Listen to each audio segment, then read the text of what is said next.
C'est bon les gars, Coco Actu est de retour. Coco Actu est officiellement de retour les gars. Oula, le fond vert est... Oula, je suis tout pixelisé les gars. Attendez, je vais diminuer un peu le fond vert. Est-ce que vous allez bien? Est-ce que tout le monde va bien les gars? Est-ce que tout le monde va bien? Est-ce qu'il y a des gens dans le chat? Est-ce que vous allez bien? Coco Actu est de retour. Aujourd'hui on va faire une petite émission qui change de d'habitude. On va faire un peu une sorte de...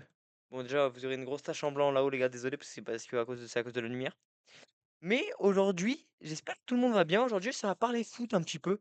Ça va parler football tout simplement parce que j'ai envie de faire une émission qui change un petit peu en live là.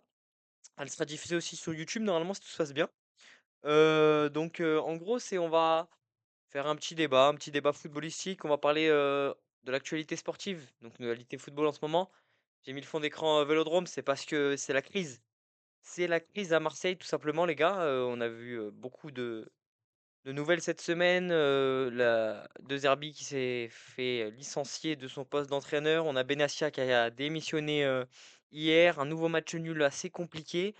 On va en parler ensemble. Je vais vous donner mon avis, les gars, tranquillement. Attendez, je sors mon téléphone pour installer le. Comment ça s'appelle? Les.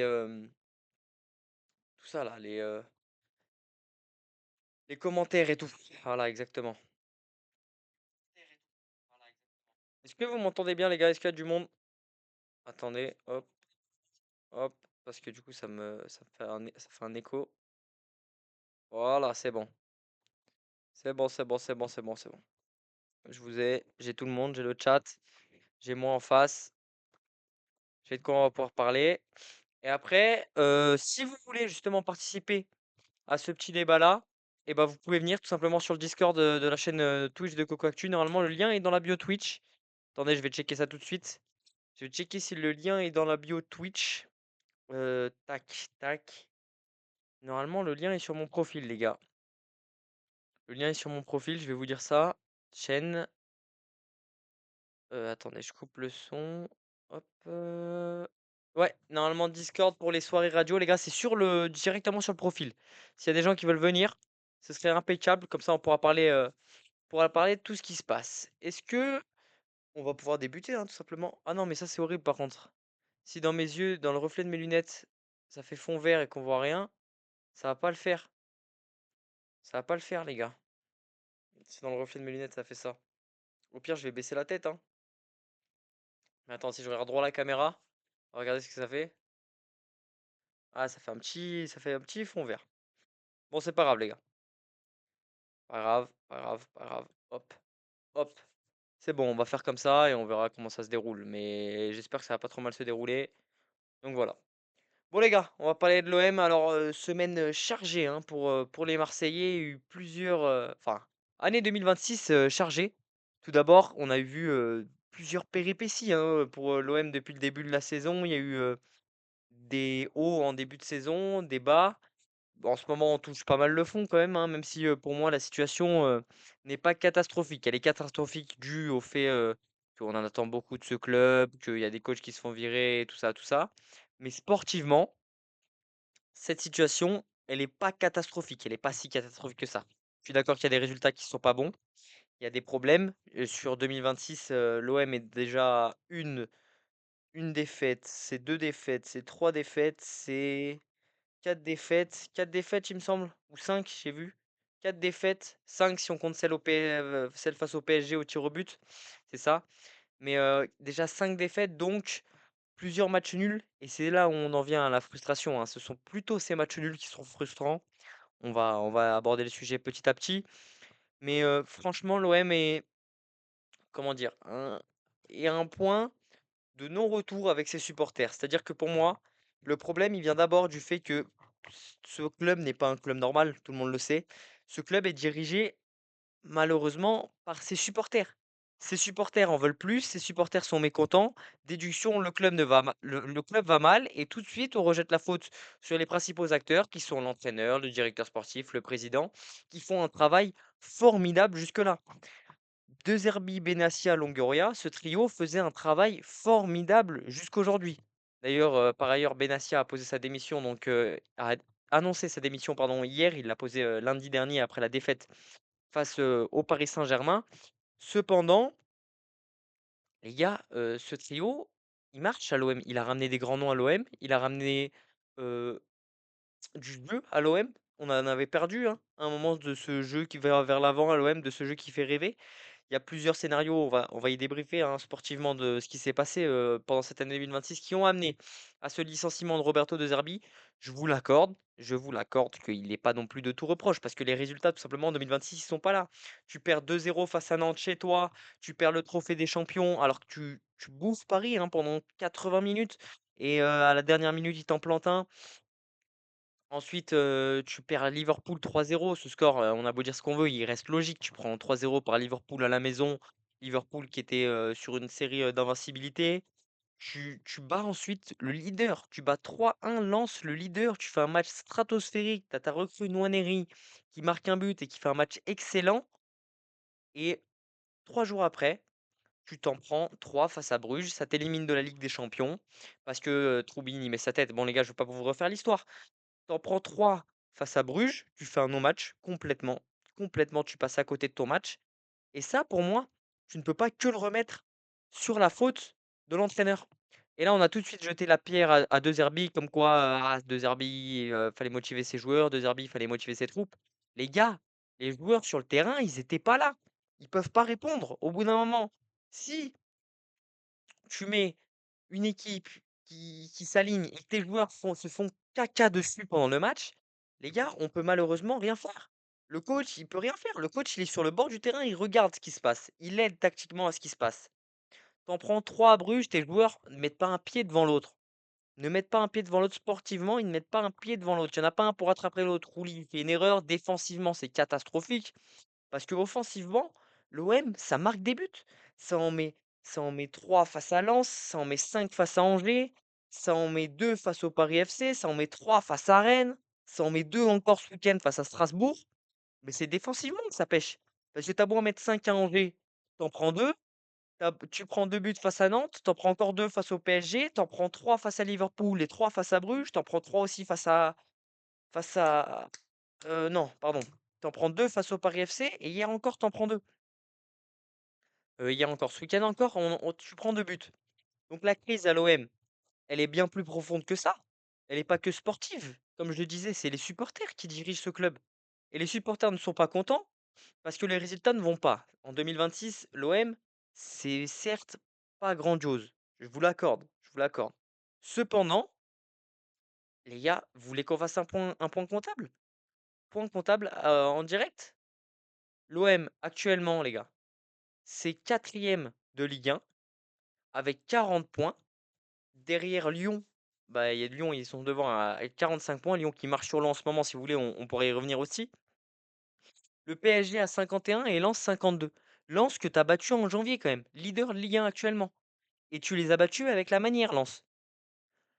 Il y a des choses qui sont compliquées à comprendre. Il y a des choses qui sont compliquées à comprendre parce que De Zerbi, un coup c'est un dieu, un coup c'est quelqu'un qu'on peut plus voir. Donc De Zerbi, au bout d'un moment, moi je suis à sa place, je le comprends totalement. Évidemment que je me dis, il a quitté l'OM d'un commun accord avec les dirigeants. Je suis De Zerbi, et bien évidemment que je quitte l'OM. Ma situation, elle est que je fais des choses bien, j'apporte à ce club ne me le donne pas en retour. T'es quatrième avec 40 points. De Zerbi a laissé le club troisième. Ce qui a déclenché tout ça, c'est la défaite face au PSG, t'en prends 5. Cependant, ce PSG-là, il n'y a pas grand monde qui rivalise. Ce PSG-là, quand il a joué contre Marseille à domicile, il en a, il en a mis 5 à l'OM, donc la deuxième meilleure équipe de Ligue 1, le deuxième meilleur effectif de Ligue 1, on va dire ça, parce que je ne peux pas dire que l'OM est la meilleure équipe de Ligue 1 actuellement, ce serait mentir. Mais t'en prends 5 face à un PSG juste qui déroule. Le PSG, ils en ont mis 5 à l'Inter en finale de Ligue des Champions. Ils ont appris le football à Arsenal en demi-finale. Ils ont ils marchent sur l'eau depuis plus d'un an. Là, on n'avait pas revu ce PSG depuis, bah, la finale tout simplement de l'année dernière, depuis la campagne de Ligue des Champions de l'année dernière. Vous avez vu le match? Ils se sont remis dans ce mode-là. Qu'est-ce que tu veux faire pour l'OM? Surtout quand défensivement, comme je le disais, t'es pas aidé. T'as un Balerdi qui te plombe, t'as un Medina qui te plombe. Après, on va me dire, ouais, Balerdi, il avait ses problèmes à l'oreille.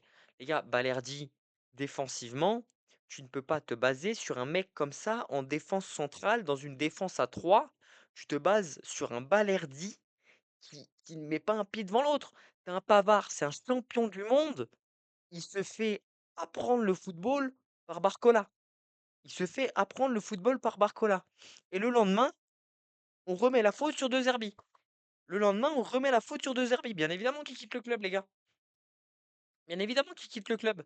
Et Marseille, c'est ça, c'est un éternel recommencement. Ça recommence, ça recommence, ça recommence. Dès qu'il y a une petite crise, hein, elle était petite cette crise, une petite crise, on dégage. On dégage. Et franchement, c'est incompréhensible. C'est incompréhensible. Tu dégages un coach qui t'apporte quelque chose, qui a dit qu'il voulait s'intégrer à l'OM, qui a dit que son plan de jeu c'était dans la durée. Il a même pas fait 2 années. Il a pas fait 2 années. Alors qu'on t'a dit qu'on ramène un coach qui est là pour la durée, pour que ça dure longtemps. Il va amener des joueurs, il va amener des choses. Il te fait un truc autour de Mason Greenwood qui est tout simplement fantastique. Au bout d'un moment, le mec, Mason Greenwood, c'est meilleur buteur de Ligue 1. Il peut pas faire tout seul. Derrière, il a des gens qui assurent pas dans la défense. Évidemment qu'il peut rien faire, les gars. Vous voulez qu'il fasse quoi, Greenwood, tout seul? On remet la faute sur Greenwood, ouais, face aux grandes équipes, il est pas là, mais face aux grandes équipes, si t'as pas le ballon, si tu peux pas aller vers l'avant, tu veux qu'il fasse quoi, Greenwood? Tu veux qu'il fasse quoi? Au PSG, sans déconner, tu lui mets pas un bon ballon, évidemment que t'en prends 5. Évidemment que t'en prends 5. Medina, il joue à l'envers depuis qu'il est à l'OM. Des fois c'est bon, des fois c'est pas bon, mais c'est plus de fois pas bon que bon. Balerdi, j'en parle même pas. Balerdi, c'est bourde sur bourde, même si pour moi, Balerdi est un très bon défenseur. Attention.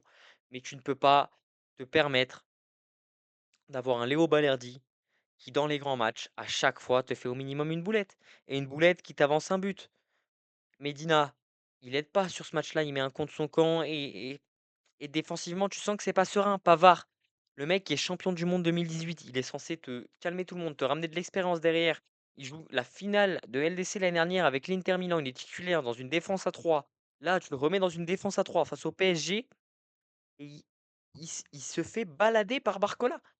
Donc au bout d'un moment, cette crise-là, elle est bien plus profonde que ouais, sportivement, tout ça, tout ça, tout ça.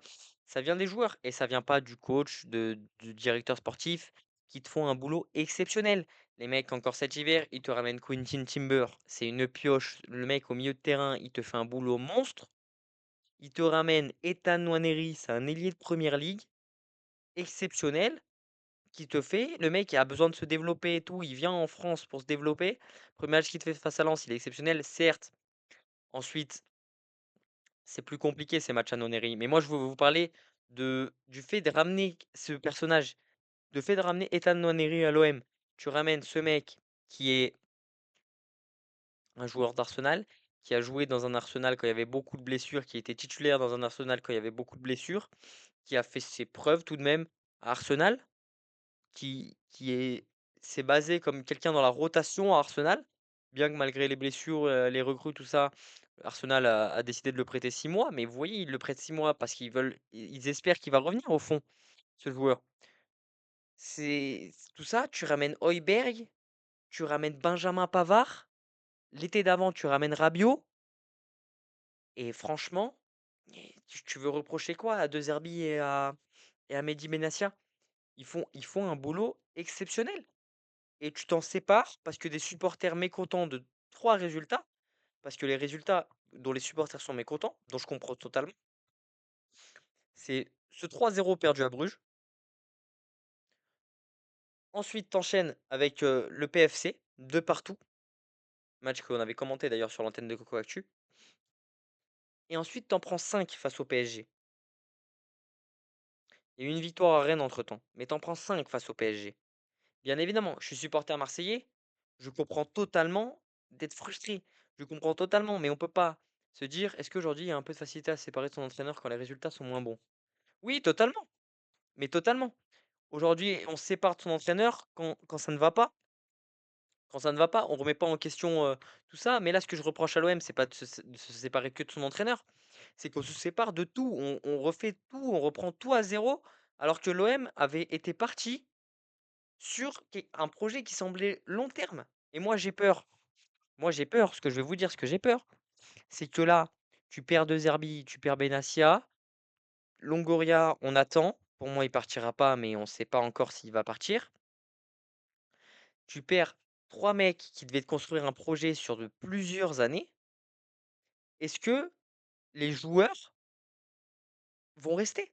Est-ce qu'un Mason Greenwood, qui est pour moi actuellement un des meilleurs joueurs de Ligue 1, c'est vrai que le projet était cohérent, mais qu'est-ce qu'ils ont pour la suite? Ben là, je sais pas. Bah, là, je sais pas, c'est ce qu'on est en train de voir. Ils ont 3, donc ces 3 dirigeants, entre guillemets, ces 3 personnes qui te managent le club, tout de même. Tu prends un Mason Greenwood, qui est pour moi le deuxième meilleur joueur. Le deuxième, c'est dur parce qu'il y a des Vitinha, des Dembélé, des tout ça, mais pour moi, un des meilleurs joueurs de Ligue 1 sur la planète Ligue 1 actuellement, tu as ce Mason Greenwood. Et le mec était dans la philosophie de jeu de De Zerbi. Il comprenait ce que De Zerbi voulait. Lui, quand il touchait le ballon, il bonifiait ce ballon. Est-ce que Greenwood, dans sa tête, il se dit pas: «Ah, mais est-ce que j'ai pas, vaut mieux pas aller voir ailleurs?» Est-ce qu'il vaut mieux pas aller voir ailleurs si les supporters, dès qu'on construit un projet, ils nous foutent sur la gueule? Surtout que l'OM, c'est encore en lice en Coupe de France, c'est encore en lice pour un trophée en Coupe de France. Trophée, bah, on va le dire, c'est les favoris de cette Coupe de France, tout simplement. Pourquoi? Bah, parce qu'il y a pas le PSG. Dembélé a pas assez prouvé comme Greenwood, si tu me permets. Je comprends pas là. T'es en train de dire que Greenwood est meilleur que Dembélé? Greenwood a pas assez prouvé par rapport à Dembélé plutôt. Dembélé, il est ballon d'or quand même, les gars. Je redescends sur mes propos tout de même. Je vous l'accorde. Moi, ce que je suis en train de dire, c'est que Greenwood a plus montré son level cette année. Oui, voilà, là je suis d'accord. Oui, cette saison, Greenwood est largement au-dessus de Dembélé, mais je te parle purement. Si tu me parles football purement, Dembélé reste au-dessus de Greenwood quand même. On peut pas comparer un ballon d'or à un mec qui a pas encore remporté de titre majeur quand même. Tu vois? Mais ce que je dis, c'est que franchement, c'est plus compliqué. Tu ramènes des mecs comme Pierre-Emile Højbjerg qui fait un match cataclysmique encore ce week-end contre Strasbourg. On va y revenir hein, à ce match contre Strasbourg. Et en fait, c'est scénario qui se répète, c'est scénario qui se répète, qui se répète, qui se répète, qui se répète.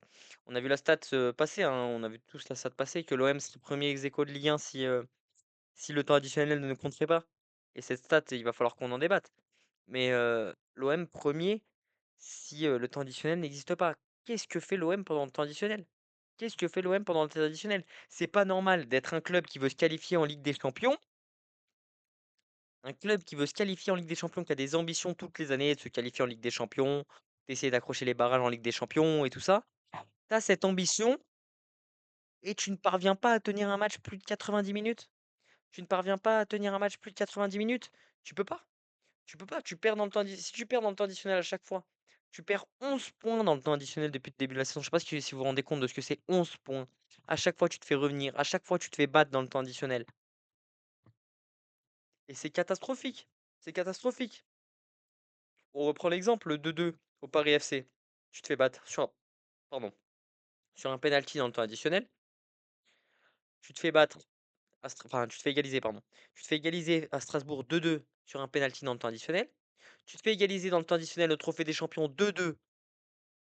Ton joueur Pierre-Emerick Aubameyang, un mec qui a le plus d'expérience, il part avec le ballon, il va défier Rouli au lieu d'aller au poteau de corner protéger son ballon. Le mec va défier, c'était qui? C'était non, c'était Chevalier dans les buts. Non, c'était Safonov. Je sais plus si c'était Chevalier ou Safonov. Il me semble que c'était Chevalier dans les buts. Le mec va défier Chevalier alors que son équipe gagne 2-1, c'est à la 90e. Sur le compte, tu te prends un but. Sur le compte, tu te prends un but. Pourquoi tu vas pas t'enfermer au poteau de corner protéger ce ballon? Il y a un manque il y a un manque d'expérience de Pierre-Emerick Aubameyang, j'ai envie de dire ça, mais il manque quelque chose, une forme d'intelligence, il manque à cette équipe. Il manque une forme d'intelligence, que ce soit de la part des supporters, de la part des joueurs, il manque une forme d'intelligence. Tu peux pas gagner 2-0 face à Strasbourg en leur donnant une leçon de football, j'y vais un peu fort, mais Strasbourg n'a presque pas hésité pendant 45 minutes. Tu as retrouvé une solidité défensive que tu avais perdue à 4 défenseurs qui tiennent la baraque quand même face à Strasbourg, qui est pas une mauvaise équipe de Ligue 1. À 47e minute, tu mènes 2-0. À la 70e, tu mènes 2-0. Tu dis ça va le faire. Tu prends un but de Nanasi, tu te mets dans le doute. Pendant 15 minutes, tu te mets dans le doute. Tu vois plus trop la balle.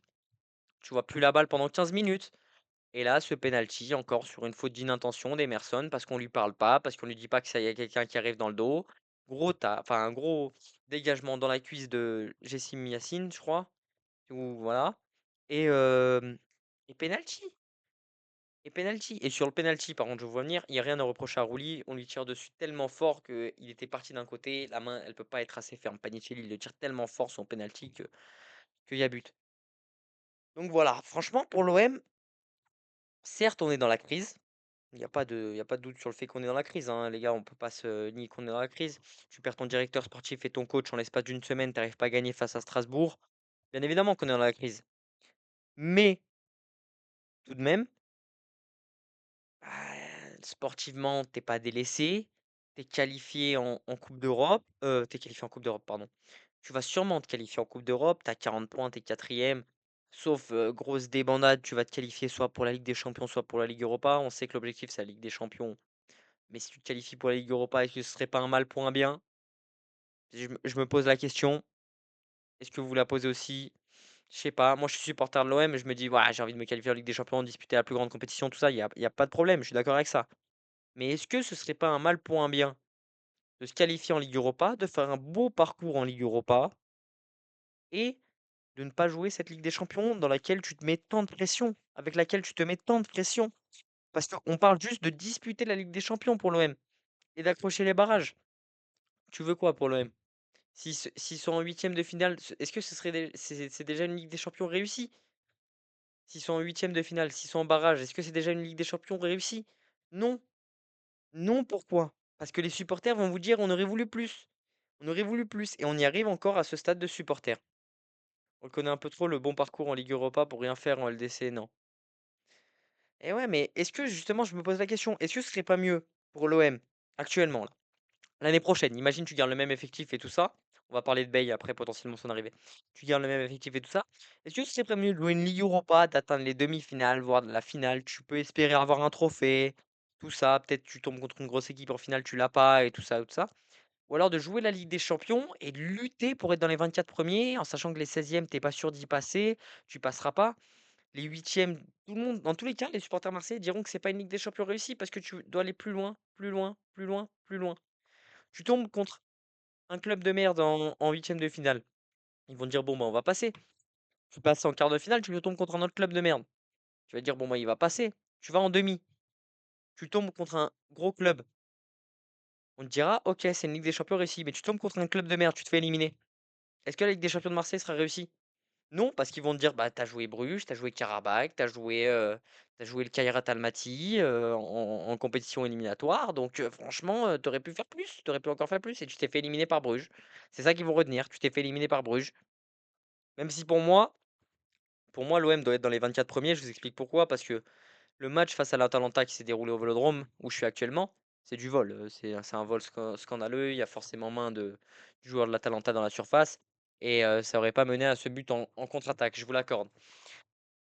Voilà, pour moi, l'OM est dans une crise, pas parce que elle l'a choisi. Oula, attendez, le micro. Oula, mon casque s'est défait. Attendez, les gars. Attendez, petit problème de casque. Attendez que je me rende. C'est bon. C'est bon, les gars, j'ai retrouvé mon casque. Non, franchement, je vous dis, est-ce que l'OM est dans la crise sportivement? Pour moi, non. Pour moi, non. T'es qualifié directement en, en Coupe de France. Tu vas jouer ton quart contre Toulouse. Toulouse qui est pas une grosse écurie. Si tu perds contre Toulouse, là, ta saison sera ratée. Là, ta saison sera clairement ratée parce que tu es prétendant au titre comment ça s'appelle? En Coupe de France, étant donné que le PSG s'est fait éliminer par le Paris FC. Tu es prétendant au titre, donc forcément, tu es attendu. Donc forcément, tu as encore plus de pression. Donc si tu fais caca culotte contre Toulouse, comme quand tu as fait caca culotte contre Bruges, c'est fini. C'est fini, la saison de l'OM, elle est ratée. Si l'OM perd contre Toulouse le 4 mars 2026, sa saison est ratée. Et il y aura qui sur le banc de l'OM? Il y aura qui sur le banc de l'OM? Est-ce qu'il y aura Habib Beye? Habib Beye, on sait qu'il avait pris contact avec Mehdi Benassia, on sait qu'il était proche de l'OM, c'est un ancien défenseur capitaine de l'OM, on sait que c'est un mec proche du club. Il avait pris contact avec Benassia, les deux hommes s'étaient rencontrés à Paris, mais Benassia n'est plus là. Benassia n'est plus là. Ton directeur sportif, avec qui tu avais beaucoup, beaucoup, beaucoup, pour moi, qui faisait un excellent travail à l'OM, qui se des cadres à l'OM, qui t'aurait permis d'aller chercher quelque chose, d'espérer des trucs et tout ça. tu l'as pas ce mec, tu l'as plus ce mec parce que tu l'as perdu. Actuellement, il y a plus de directeur sportif à l'OM, il y a plus de coach à l'OM. Le directeur sportif, c'est celui qui est censé choisir le coach avec son groupe et tout ça, avec Pablo Longoria, tout ça. Là, qui choisit un coach? Qui choisit un coach à l'OM? Vous avez perdu votre directeur sportif. Qui choisit le coach? Donc le dossier Habib Beye, il est forcément il est mis en stand-by parce que Beye, il se disait: «Bah, vas-y, moi je vais travailler avec Benassia, tout va bien». Benassia, il a dit 2 jours après: «Non, moi je pars, je peux plus vivre avec cette pression, c'est trop compliqué et tout ça». Il disait lui-même que c'est un métier à plein temps, et qu'il dormait pas beaucoup. Mais il avait envie de dormir le gonze, il se fait critiquer à chaque fois que qu'il tente un truc, qu'il tente, de faire quelque chose. Il avait annoncé un projet à long terme. Le projet à long terme, il a été mis à mal par, cette démission de Zerbi. T'attends quoi? T'attends un contrat d'Habib Beye, un Habib Beye que tu vas signer pour 4 mois? Tu vas signer un coach pour 4 mois ou tu vas encore signer un coach pour du long terme? Tu sais pas trop, la situation elle est confuse. Si tu signes Habib Beye, est-ce que c'est une bonne solution? Habib Beye, ça a aucune expérience professionnelle, les gars. Habib Beye, ça a fait le Red Star, ça les a montés en Ligue 2, de national à Ligue 2. OK, national, Ligue 2. C'est une expérience de Ligue 2 justement, il aurait pu reprendre un club de Ligue 2 et tout ça. Il va à Rennes. À Rennes, il fait un bilan tout à fait honorable. Pour moi, il aurait pas dû se faire virer de Rennes, c'est comme De Zerbi, pour moi, il aurait pas dû se faire virer. Il se fait virer, il est quand même, dans un top, 8, de Ligue 1 qui, s'installe durablement. Certes, sa tactique n'était pas bonne, son jeu, on comprenait pas trop, il y avait du flou, mais tu es quand même top 8 de Ligue 1. Le problème, c'est qu'Habib Beye, on le connaît, il s'embrouille avec tous ses cadres, il s'embrouille avec Brice Samba, il s'embrouille avec Seko Fofana, il vient à l'OM où il y a que des cadres, qu'est-ce qu'il fait? Qu'est-ce qu'il fait? Il vient à l'OM, il s'embrouille avec un Mason Greenwood ne joue plus de la saison. Mason Greenwood ne joue plus de la saison. Est-ce que vous, supporters marseillais, vous êtes d'accord pour que Mason Greenwood ne joue plus de la saison? Juste à cause d'une embrouille avec le coach? Non, moi je suis pas d'accord. Moi j'ai envie de voir Mason Greenwood sur des terrains de Ligue 1. Non, j'ai envie de voir Mason Greenwood sur des terrains de Ligue 1. Alors, oui, là je vais loin, hein, j'éventualise la possibilité que, Mason Greenwood et Habib Beye s'embrouillent, Habib Beye ne prenne pas Mason Greenwood. C'est une possibilité, c'est très faible. Mais tout de même, cette possibilité existe et donc vous prenez un coach comme je le disais, n'a pas encore fait ses preuves en Ligue 1. Certes, Rennes, c'était un parcours «normal», entre guillemets, j'ai envie de vous dire, mais il a pas non plus emmené Rennes super loin, il a fait avec ce qu'il pouvait, il a pas révolutionné le football. Rennes qui gagne sans lui face au PSG, excusez-moi, mais ça vous montre que Rennes n'était pas dépendant d'Habib Beye. Rennes n'était pas dépendant d'Habib Beye. Ils ont gagné avec la manière face à un PSG qui était, certes moins avec, la manière, donc ils étaient pas dépendants de ce Habib Beye et franchement, je pense que l'OM commence à être dans une situation où, est-ce que là, le 16 février 2026, il y a une bonne solution? Est-ce qu'il y a une bonne solution? Il y a des solutions certes, mais est-ce qu'il y a une bonne solution? Tu as un quart de finale de Coupe de France à jouer qui pour moi doit être ton objectif principal cette saison. Pour moi, l'objectif de l'OM principal cette saison, c'est de gagner la Coupe de France. C'est de gagner la Coupe de France. Je préfère que l'OM, se qualifie en Ligue Europa tranquillement, mais qu'il gagne la Coupe de France. Comme ça, voilà, c'est sûr, c'est serein. Tu pas besoin d'avoir, un stress en plus, tout ça. Tu gagnes la Coupe de France, tu ramènes un trophée au Vélodrome, ça fait plaisir à tous les supporters. Voilà, c'est complexe la situation marseillaise, on ne sait pas trop, comment ça va se passer. J'espère pour eux que ça va se rehausser, hein, mais franchement, je vois pas trop quelles annonces pourraient faire. D'ailleurs, Benassia a annoncé sa démission, donc ça, on en a parlé, mais l'OM n'a encore rien confirmé de son côté. Vous voyez, s'il y a une atmosphère étrange qui plane, on demande la démission de McCourt, le mec, il a mis je sais pas combien de millions d'euros dans le club.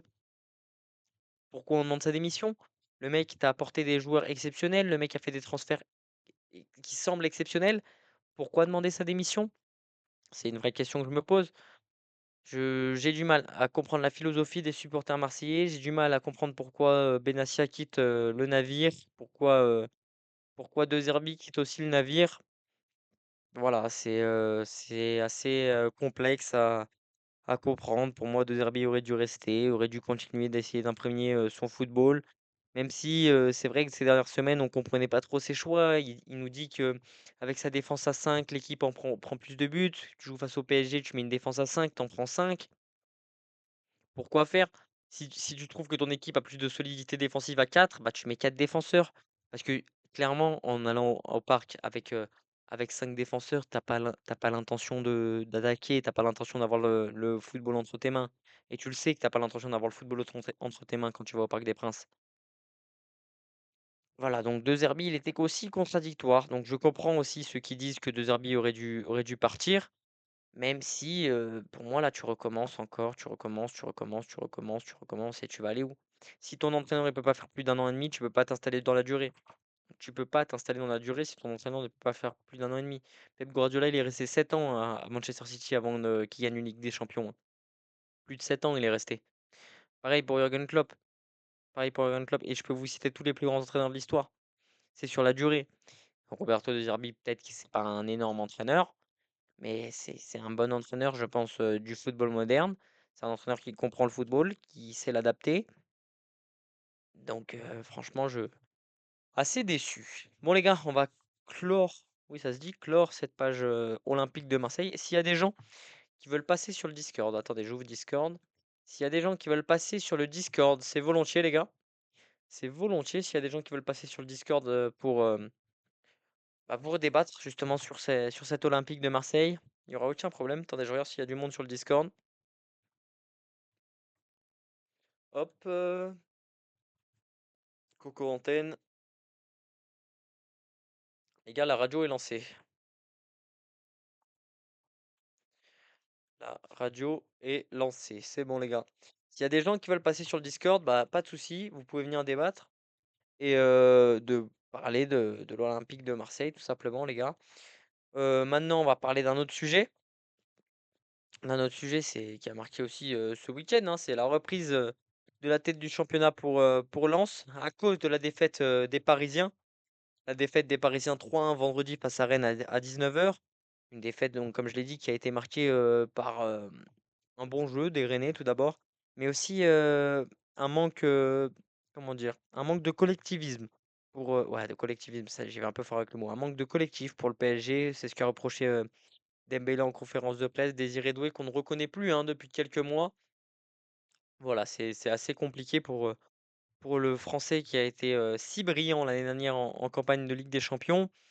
Donc voilà, c'est comment dire, un PSG qui ne monte plus qui change plus facilement de visage que l'année dernière. L'année dernière, on s'est habitué à un PSG de très bon niveau pendant de très longs mois. Et là, un PSG d'un match à l'autre, ça peut être le PSG qui a gagné la Ligue des Champions l'année dernière, un PSG inarrêtable qui roule sur tout le monde avec un pressing exceptionnel, à un PSG qui galère beaucoup plus, met un pied devant l'autre petit à petit, voilà, qui a beaucoup plus de mal. C'est ça que je veux dire, qui a du mal à rentrer à montrer ce qu'il sait faire, à bah, ça passe par, justement ce que je te disais, le collectif, on priorise plutôt l'individuel au collectif. C'est ce que reprochait Dembélé en en après-match, en interview d'après-match, en pointant, visiblement son ami, Désiré Doué, enfin s'ils sont encore amis au vu des déclarations qu'a fait Ousmane Dembélé parce que Désiré Doué, on le reconnaît plus en cette année 2026, il prend la balle, c'est très compliqué pour lui de faire une passe. Face à Dembélé, il peut lui offrir un but encore, vendredi, il ne le fait pas. Il préfère y aller tout seul. Voilà, Désiré Doué, c'est compliqué depuis qu'il est revenu de blessure et c'est pas le seul hein, au PSG à qui on voit cela. Il y en a un qui marche toujours sur l'eau, par contre, c'est Vitinha. Vitinha que tu vas peut-être perdre en étant donné les rumeurs qui font que le Real Madrid en aurait fait son principal objectif. Après, je vois pas Vitinha quand même quitter le navire aussi rapidement, même si le Real Madrid, quand on te dit que le Real Madrid est sur tes côtes, ben, ça te fait forcément plaisir. Donc voilà. Et voilà pour ce PSG qui a perdu la tête qui a perdu la tête du championnat au profit de Lens, au profit du Racing Club de Lens, qui lui est 1er de ce championnat parce que tout simplement il a gagné 5-0 face au Paris FC, il a explosé le Paris FC, il a roulé sur le Paris FC et ce choc face au PSG en avril sera forcément très attendu. Sera forcément très attendu. Tu joues le PSG qui est deuxième, qui est juste derrière toi, tu as envie de gagner forcément, donc tu peux pas tu es obligé de te dire que le PSG, bah, ça c'est fort. C'est obligatoirement fort, donc si tu les bats, il y a potentiellement une sorte de finale de la Ligue 1 avec cette opposition entre le PSG et Lens qui nous attend en avril. Est-ce que Lens pourra tenir le coup jusque-là? Parce que Lens n'a pas l'effectif du PSG, hein, on va pas se le cacher. C'est la question, c'est est-ce que Lens tiendra le coup? jusque-là, arrivera à rester, accroché au PSG jusque-là, sachant qu'il y a Lyon petit à petit qui remonte des places, 13 victoires d'affilée pour les Lyonnais. Lyon qui va affronter d'ailleurs Marseille dans 2 petites, semaines. Tu penses que Lens peut faire quelque chose en Europe s'il continue? Bah, je pense que Lens déjà peut viser de se qualifier en Europe, déjà ce serait pas mal. Se qualifier en Europe alors qu'ils jouent aucune compétition européenne, pour l'instant, ce serait déjà pas mal. Et franchement, en Ligue des Champions, c'est difficile à dire tout de suite s'ils peuvent faire quelque chose l'année prochaine. C'est difficile à dire s'ils veulent faire quelque chose l'année prochaine, parce qu'il y aura forcément des départs et des arrivées. Il y aura le défenseur là, Baïdou, qui fait une excellente première partie de saison. La première, on entame doucement, très, très certainement la deuxième partie de saison, parce que Lens est tout simplement leader. Lens est leader de Ligue 1 après une vingtaine de journées, il me semble. Je vais checker l'information, il me semble qu'on est à 20 journées pile ou à 21 journées? Les gars, vous avez une idée? Est-ce que 22 journées, pardon, 22 journées.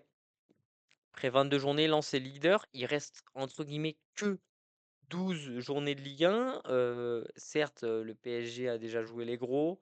Le PSG a déjà joué du Rennes, mais ils ont perdu justement. Ils ont déjà joué Marseille et ils n'ont pas joué Lyon encore. Il manque des adversaires à ce PSG. Il manque aussi des adversaires à Lens. Ils ont joué Marseille, mais ils n'ont pas joué le PSG. Il me semble qu'ils ont joué Rennes aussi. Ils ont battu Rennes. C'est d'ailleurs là qu'il s'était fait virer notre ami Habib Bey. Voilà, c'est plus complexe. C'est à voir comment ça va se profiler petit à petit. Moi, j'espère pas que Lens sera champion de France. J'espère autant que Lens ou que le PSG ou que le Lyon soit champion. Non, pas Lyon. Je suis stéphanois, donc pas Lyon. J'espère autant que Lens ou que le PSG soit champion de France. Parce que voilà, c'est deux équipes françaises. Même si j'espère avant tout qu'il y ait une course pour ce titre de champion de France. Qu'on n'ait pas affaire à un PSG qui roule sur la Ligue 1, comme ce n'est pas le cas cette année. Un PSG qui roule sur la Ligue 1 et qui empêche bah, les autres de gagner des matchs, tout simplement, et qui gagne le championnat à 20 points du deuxième. Vous voyez, je veux pas ça. Moi, je veux un mal, une Ligue 1 qui se décide à la dernière journée parce que Zabarni met un contre son camp, met un contre son camp à la dernière journée et que du coup, ça entraîne une défaite du PSG et qui offre le titre à Lens. Vous voyez, des trucs comme ça. Zabarni, qui est d'ailleurs pour moi une des pires recrues de l'RQSI, mais ça, on en parlera après. Si vous voulez, si vous voulez qu'on fasse un débat Zabarni, c'est sans problème sur Discord, les gars. Débat Zabarni qui est tout simplement horrible, hein. Et le débat Chevalier Safonov aussi, si vous voulez, on peut le relancer. On peut le relancer. Est-ce que Safonov, il a définitivement pris la place de Chevalier dans les buts du PSG? Moi, j'ai un ami, Marius, je sais pas s'il est sur le chat, mais il me dit que pour lui, Chevalier va revenir et qu'il va retrouver une place de titulaire petit à petit. Mais pour moi, Safonov, les gars, il est définitivement installé dans la cage parisienne. Et ça fait peur quand tu sais qu'il y a une Coupe du Monde qui arrive dans quelques mois. Zabarni, c'est pas la meilleure de l'ère Enrique, mais de l'ère QSI tout court.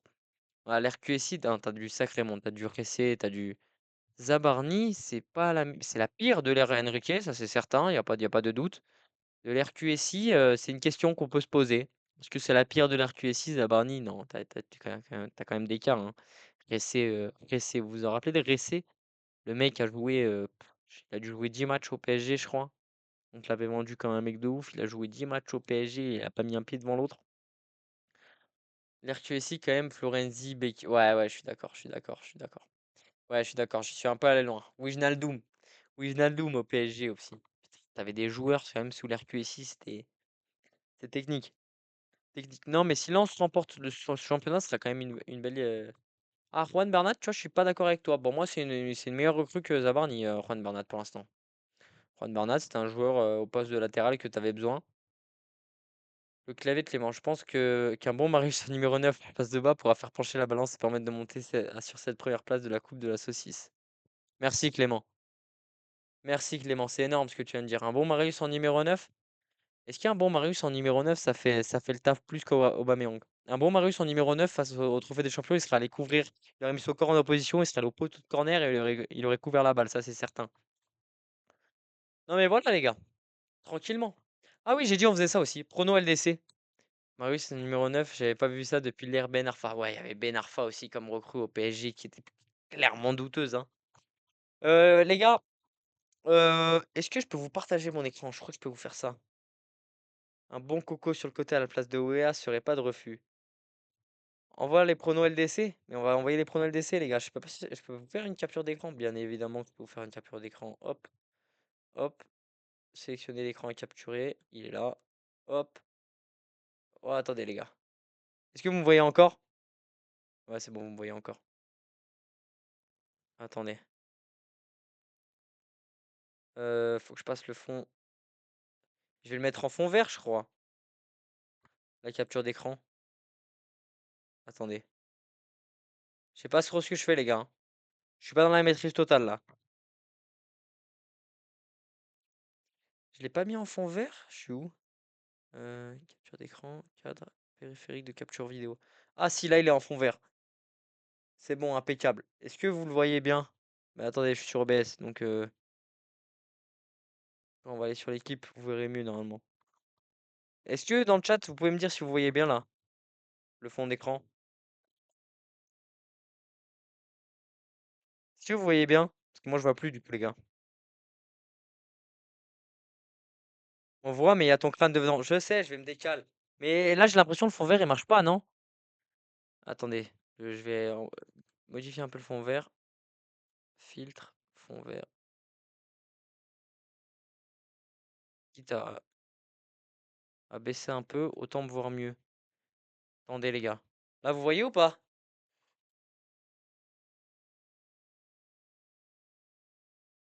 Là vous voyez, là ça grésille plus normalement. Voilà, vous me voyez normalement. Et je grésille plus.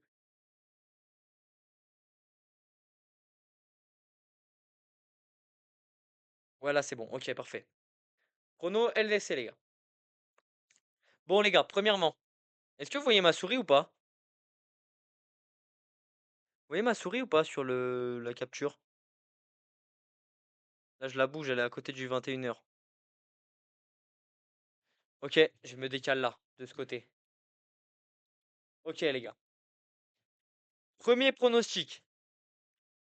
Galatasaray, Juventus Turin. Ah oui, les gars, c'est ça que je voulais vous dire. Je suis très déçu. Très déçu de mon coach Olivier parce qu'en fait, il a mis le match et j'ai entraînement. Du coup, je pourrais pas vous commenter Monaco PSG, mais regardez, c'était tout prêt, hein. C'était tout prêt. Bougez pas, c'était tout prêt, les gars. Monaco PSG commenté en direct, Ligue des Champions et tout, c'était tout prêt, mais dommage. Dommage, il y aura pas ça. C'est dommage, les gars. Bon, allez, on part. Galatasaray. Attendez. Galatasaray. Non, là, je suis trop bas. Galatasaray, Juventus. Les gars, attendez, je vais faire la Miss Météo. Petit maillot de Yamal. On notera. On notera le petit maillot de la Yamal. Ici. Attendez, j'ai pas le retour. Oh, je suis énorme, je crois. Ici. Galatasaray, Juventus, Turin. Vous pouvez noter, hein. Prenez les petits papiers, notez. Ça fait 3-1 Juventus. Non, non, non, pardon, c'est à Galatasaray. Attendez. C'est à Galatasaray. Je modifie mes propos. 2-2. Deux partout. Galatasaray accroche le nul à la Juve. En bas. Un peu plus là-bas. Monaco, PSG. Monaco invaincu chez eux en Ligue des Champions. Mais pour moi, le PSG va battre Monaco par un but d'écart. J'ai un petit 1-0 PSG. Je vois pas le PSG marquer beaucoup de buts. Je vois Monaco bien défendre. 1-0 PSG. Merde. Attendez, j'ai fait de la merde. Attendez, j'ai fait de la merde. J'ai fait de la merde. J'ai fait de la merde. J'ai fait de la merde. C'est bon. Ensuite, Benfica Real. Benfica Real. Attendez, je vais prendre le micro dans mes mains, ça va être plus simple. Benfica Real. Ah, c'est bon, là, vous m'entendez mieux. Là, vous m'entendez mieux. Ah, mais je peux même faire ça. Mais après, ça va être chaud pour le remettre. Attendez, les gars. Attendez, les gars, 2 secondes, je coupe le son, sinon ça va être horrible pour vous.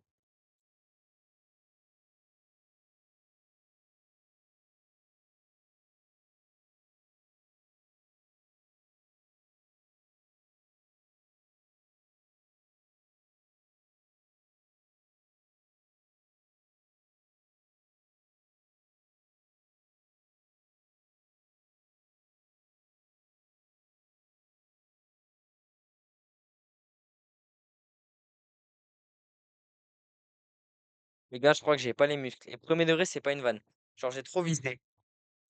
Ah, si, c'est bon. C'est bon, les gars, c'est bon, c'est bon, c'est bon, c'est bon. Ça va faire un peu reporter. Moi, je finirai le live. Attendez, attendez, on est presque bon. Attendez. C'est bon, les gars, on est bon. Moi, je vais finir le live en mode un peu reporter, comme ça, vous voyez? Bon, bref. Benfica Real, je disais. Benfica Real, j'annonce, c'est victoire du Real Madrid. Victoire du Real Madrid, 3 buts à 1. Ok? On retient.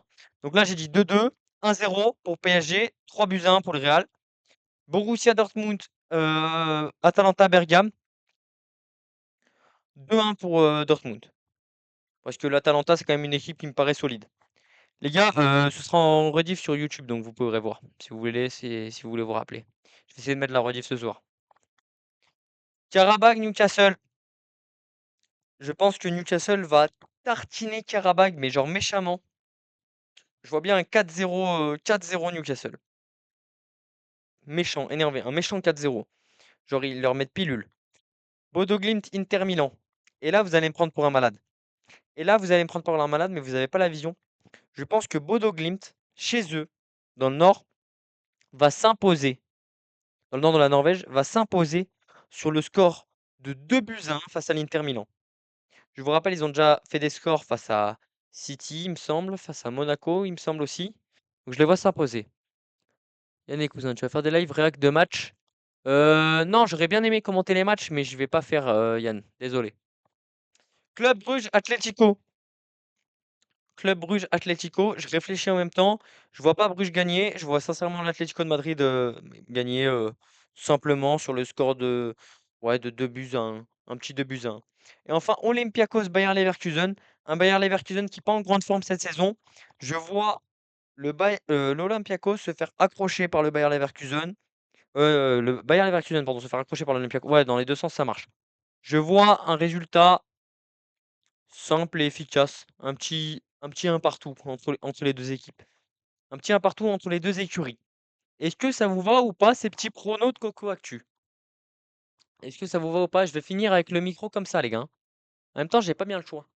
Attendez, je vais vous enlever la capture d'écran. Vous avez bien vu. Yann et Cousin s'est abonné. Merci beaucoup pour l'abonnement, Yann et Cousin. Excellent. Ensuite, Bodo accroche l'Inter. Ouais, ouais, ouais, Bodo accroche l'Inter, c'est sûr. J'avais pas vu ton message, mais évidemment. Pour moi, Bodo accroche l'Inter et peuvent même gagner. J'ai dit un petit 2-1 pour Bodo, il me semble. Mais t'inquiète pas, ce sera sur la rediff. Je vous mettrai les pronos de Coco Actu si vous voulez. Je verrai si je peux faire des réels Insta et tout. Ça peut être réel comme ça. Vous en pensez quoi, les gars? De toute façon, on va mettre fin à ce live. On va mettre fin à ce live prochainement. Sauf si vous voulez monter faire la radio, les gars. Si vous voulez parler de l'OM ou quoi que ce soit, ou alors on part sur un football manager, comme vous voulez. Mais non, je pense qu'on va mettre fin tranquillement à ce live. On a parlé de l'OM, on a parlé du PSG, j'ai poussé mon coup de gueule, entre guillemets, sur l'OM, comme tu veux. Non, non, non, c'est bon. Mais Paul, on a retenu les pronos ou pas? Est-ce qu'on a retenu les pronos? Je veux un message comme quoi tu as retenu les pronostics. J'ai retenu. Excellent. Excellent ça. Là, tu me plais. Là, ça me fait plaisir quand tu me parles comme ça. Non, donc pour revenir, on va juste résumer pour la fin de ce. C'est pas trop désagréable le micro comme ça ou pas, les gars? Ça va? Est-ce que ça va le micro comme ça? Est-ce qu'on m'entend? Est-ce qu'on m'entend mieux? Peut-être, c'est possible.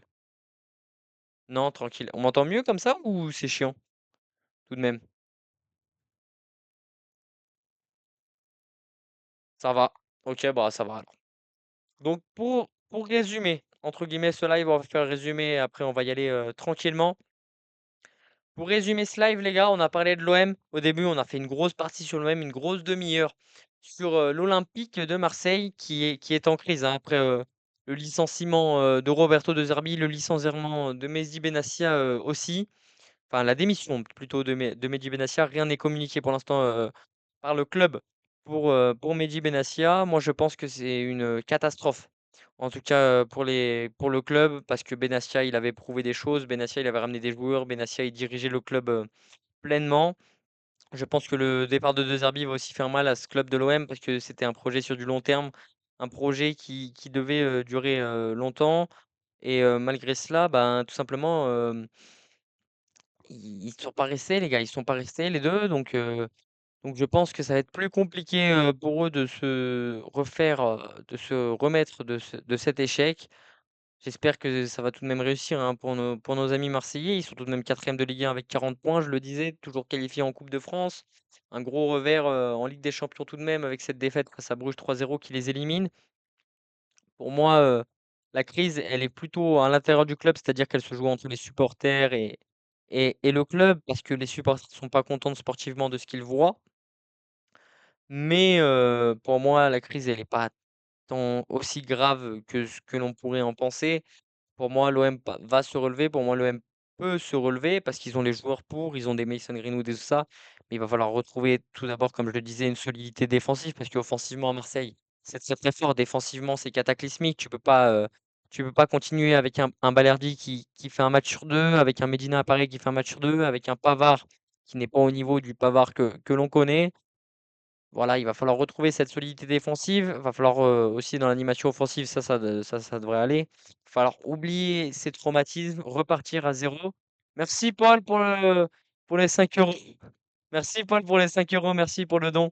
Est-ce que les gars, vous entendez les dons? Moi, je les entends pas, mais il y avait écrit merci pour les pronos. Merci Paul, merci beaucoup. Non, du coup, je disais, ouais, l'OM, compliqué. Donc voilà, il va falloir retrouver une solidité défensive. Je sais pas par quel coach ça va passer. Pour moi, Bibey, c'est pas forcément une bonne solution. Il va falloir retrouver un coach qui a la même philosophie de jeu que De Zerbi, qui doit se baser sur les joueurs qui sont présents à l'OM, parce que l'OM a quand même un très très gros effectif. Pour moi, c'est un effectif qui doit disputer la Ligue des Champions. Quand tu vois le milieu de terrain, quand tu vois la défense et tout ça, Balerdi, Medina et Pavard, franchement, ça doit être une défense qui t'assure au minimum, la Ligue des Champions, quoi. Parce que c'est quand même des défenseurs, de renom, des défenseurs qui ont prouvé des choses, mais malheureusement, ils n'y arrivent pas.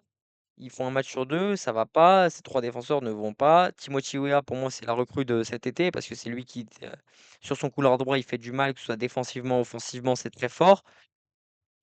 Il y a plein de choses qui font que je me dis que De Zerbi aurait pu encore aller plus loin avec cette équipe, qu'il aurait pu encore proposer plus de choses avec cette équipe. Mais voilà, on va pas résumer tout ce qu'on a dit au début, mais on est à peu près sur cet ADN-là. Ensuite, on a parlé du PSG qui avait laissé sa place de leader à un Lens, un PSG qui était trop, pas assez collectif, plus individuel, comme l'avait reproché Dembélé, avec Doué notamment, qu'on ne reconnaît plus tout simplement depuis le retour de sa blessure. Voilà, à voir comment ce PSG va encore, se relever. Lens qui est pour l'instant premier de Ligue 1, est-ce qu'ils vont continuer à être premiers jusque dans longtemps? Est-ce qu'ils peuvent, continuer à accrocher et cetera? Et ensuite on a fait, les pronostics. Alors je vous le rappelle, le pronostic le plus «fou» entre guillemets que j'ai énoncé, c'est pour moi que le Bodo Glimt va accrocher l'Inter de Milan. Et là, Paul vient de nous faire un don de 5 euros. Merci beaucoup. Allez, merci beaucoup les gars d'avoir suivi le live et à plus tout simplement. On se retrouve, prochainement. On voit si on fait un live Football Manager, dans la semaine ou un live peut-être, Unpopular Opinion sur le football. On verra comment ça se passe, mais merci beaucoup et pour ceux qui, m'ont vu sur Twitch pour la première fois, sur Twitch, j'y suis déjà depuis longtemps. Sur YouTube, avec cette rediff, n'hésitez pas à vous abonner les gars. Ça fait, toujours plaisir, à mettre, un petit pouce bleu et puis, voilà, c'est une rediff, de stream donc les gars, excusez-moi si c'est pas clair, carré, qu'il y a du bégaiement et tout ça, c'est du live les gars. Je peux pas couper les montages qui vont pas et tout ça. J'essaie d'être le plus clair possible sur le web, j'essaie de donner mon point de vue le plus clair, possible les gars. J'espère que ça vous a plu. Et voilà, hein, n'hésitez pas à mettre le pouce bleu. Il y a toute la famille qui te passe le bonjour. Merci pour le live, chef. Merci beaucoup à toute ta famille, Yann. Et merci beaucoup, les gars, de m'avoir suivi. Et que j'espère que mes avis ont été pertinents. Merci beaucoup, les gars. À plus.